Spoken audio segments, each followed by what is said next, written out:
When many people think about Stewart, they think about surfing, fishing, and beautiful water.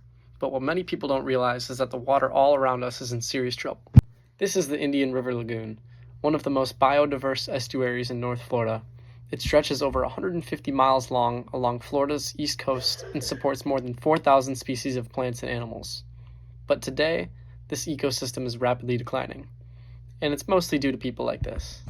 I've been fertilizing my beach house the past 25 years. Let me tell you, boy, just 'cause I don't see the fish die, that must mean it doesn't happen. My sugarcane farm just doesn't seem to grow without any fertilizer.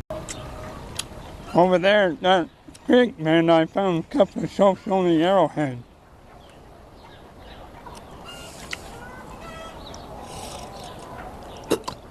Now, I don't mean to make light of the situation, but when people use all these fertilizers, all of the rain comes down and washes the extra nutrients, like nitrogen and phosphorus, all into the storm drains.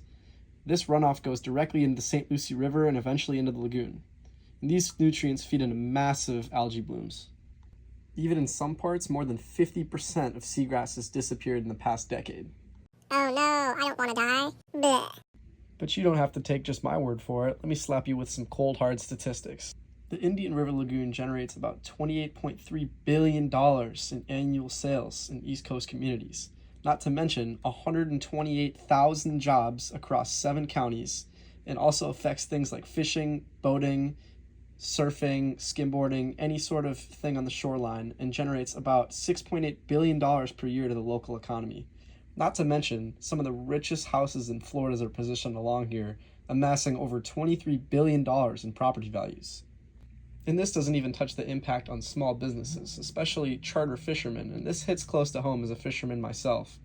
Especially when you see populations of things like spotted sea trout in parts of the lagoon that are estimated to be 90 to 95% lower than historic levels due to these algae blooms that form along the river. Fortunate enough for us, nature regenerates, and as long as we act now, there's 3 main things that we can do to help eliminate this problem. First of all, we can reduce or completely eliminate nitrogen fertilizer on people's lawns, golf courses. Jackpot. Load them up. That's one. Most lawns receive far more fertilizer than they actually need.